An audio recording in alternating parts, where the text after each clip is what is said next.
Okay, we got 18 minutes and 17 seconds on this one.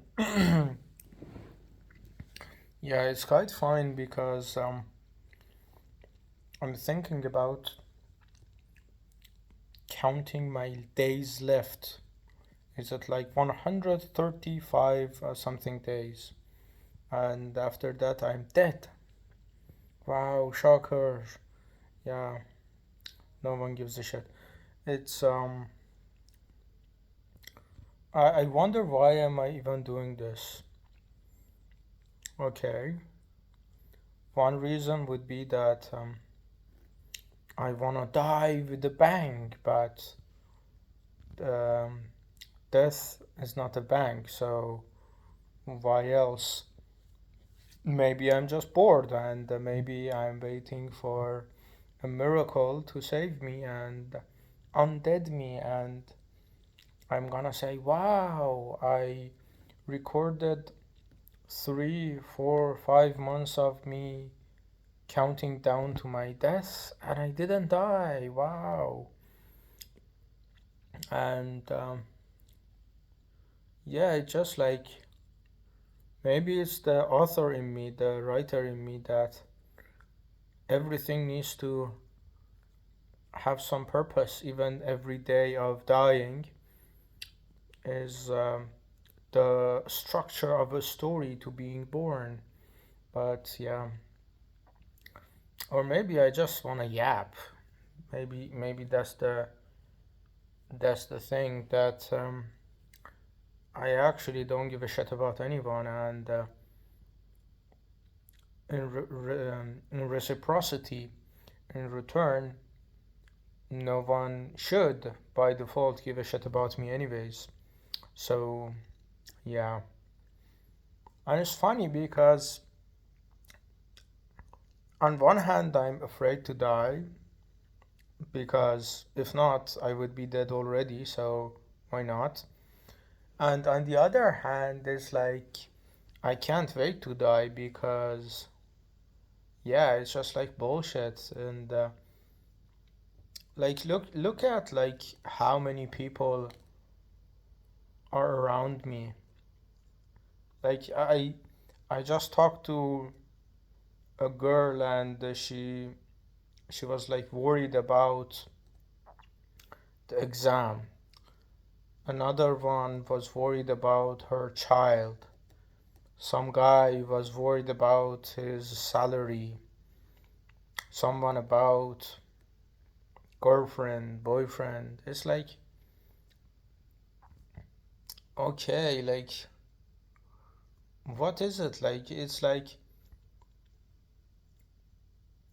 there are one or two or three people that have externally presentable life and they are like on social media or whatever.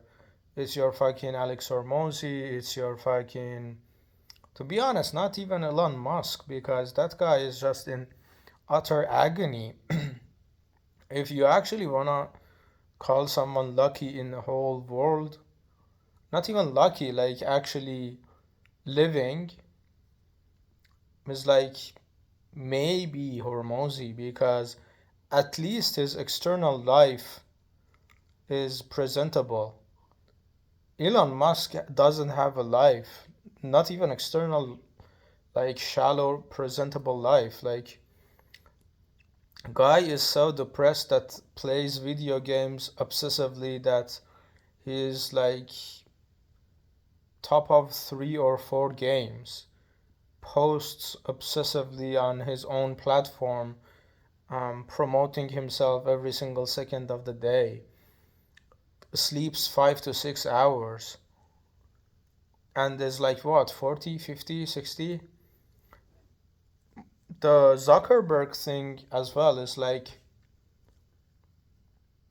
he can be hit with a fine that is like 1 billion and he's not gonna even kind of bat an eyelash. That kind of security and that kind of emotional numbness towards the financial aspect of your life is so like dull. And when he was like 19, 18, he didn't even have to think about money anymore. So the only one I can actually think of that is actually having a presentable external life is Hormozy. And that guy is just, I know, it's like that guy is Iranian, so the dad has fucked him mentally so bad that he can become a trillionaire and still have a chip on his shoulder. So his external life is fantastic. He has a bitch and he has billions, almost a billionaire now. But that's the external reality of his life. The internal one is just okay. He literally is gonna wake up in the middle of the night thinking, okay, he is nothing because yeah, because everything is normal now. Selling a book in 24 hours with like 80 million copies is normal. It's like, I just don't understand life. It's like what Marcus Aurelius says that if you have 1,000 years or 100, you're gonna spend it the same because you're gonna contemplate the same things. But that's kind of wrong because if we were alive for 1,000 years, the society and the humanity's fear of insignificance would hierarchically make it that the first 300 years would be just social slavery, and the next would be just looking for a job. It's like instead of going 10 years to school, you would go 100 years to school, and the after that, when you are 20, which would be 200, you go to um, what is it? You go to the job market and stuff like that because the system itself is designed to call me conspiracy theorist, but the system of humanity itself is that it's just self-sabotage on steroids because there are a lot of people and you need to manage all of these people, and anything any herd and any group of masses has this order to them. Even in a stable there is the first sheep and there's the last sheep. The order doesn't the order is the rule that rules everyone. So when you put 10 people in a room, one of them is gonna be the smartest, one of them is gonna be the strongest, could be the smartest as well, but there is a hierarchy of them, and one of them is gonna have the more power as the sum total of the presence in the room, the aura, the whatever. So with 8 billion, it's like you categorize all of these people into brackets, and these brackets are themselves categorized within themselves, which is you have countries, you have languages, you have cultures, you have all of these subcategorization that just fight among themselves. So it's just a mini game inside of a mini game that is kind of a Russian doll of hierarchy of lives, that someone is the best in the city and has to compete in the national stage, then internationally, then another niche, another kind of subcategory, and it doesn't ever end. The most powerful in the man in the world that call it like uh, Elon Musk sleeps 5 to 6 hours because that pedigree of power comes with the responsibility of maintaining that, and maintaining that requires you sacrificing things that 8 billion people are not capable or are not willing to sacrifice. So that's the hell of being at the summit.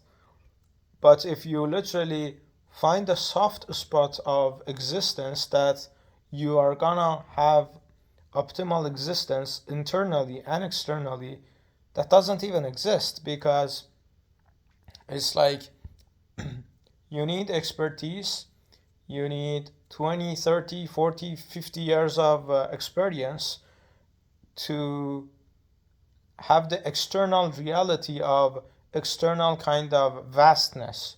Even fucking Zuckerberg took him quite a while to become Zuckerberg. And then you pivot to the internal.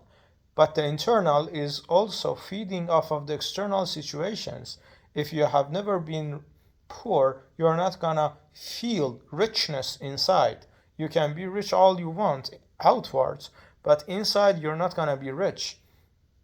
That's basically why um, pain and suffering hones the man, because it unlocks the internal reservoir to receive the external vastness and abundance. But the problem with that is that the more internally rich you get, the more externally poor you must become. And when it tilts, it doesn't tilt towards equity, it tilts towards just baseline, like dopamine baseline, neurological kind of um, customization, if you literally have a word like that.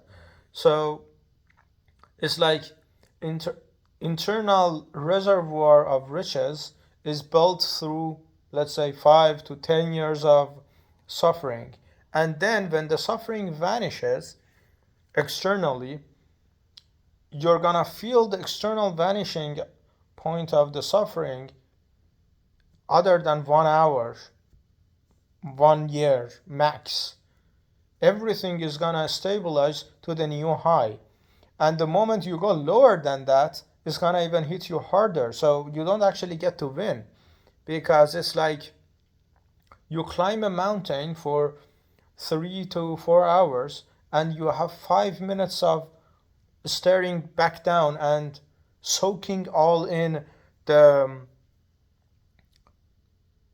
the sights, the view of peak of the mountain. But in efficiency, is not. It's like you wasted 5 hours and got to the peak of the mountain. They say the journey is the point or whatever. It's like, but no, like the journey is not the point, because you always get to the journey. This is one of my philosophical impasses with every retard I talk to. And those retards are bestsellers and philosophers, apparently, that you retroactively assign value to the journey, because without the destination, there is no journey. So if you literally go to the peak of the mountain, the journey doesn't have any value until you go to the peak of the mountain and retroactively assign value to the ascent. And even that is like just copium, because it's like, yeah, you already wasted 5 hours for 5 minutes, and of course you're gonna cope yourself to death that it was a wise choice. Sure, it's better than staying in bed, but it's definitely not better than having wasted 5 hours for 5 minutes of glory. And that's the whole like trajectory of life. That is how the society is designed, that you turn 20, no matter how smart you are, no matter how capable you are, you turn 20, then you have to prove yourself till you are 30, 40, to be actually like respectable in your niche and in your kind of pedigree of people. And then you gain the name to actually have your own thoughts. Sure, there are Zuckerbergs, there are other one night billionaires, but those people don't have 20 years. They have hidden 50 years of placement, timing, not even luck, but it's like just they don't have the 20 years. You don't find the 20 years old or 18 years old or 15 years old who is just okay from a shitty country, from a shitty neighborhood, from has nothing, and randomly has found the formula to success. That doesn't happen at all. It's like just hidden age. I call it that. This hidden age kind of mystifies people. That is like a 15 years old became a billionaire, a 25 years old became a billionaire. But when you look at it, it's like, okay, he was American and had like 50 bankruptcy claims. Of course he can. But in some countries, there is no bankruptcy. It's like you don't have money, you don't eat. You don't cap out the credit card. There's nothing like that. So it's like the Trump thing. He became a millionaire at 8 years old. And after that, he fucked up the money, all of the money he could.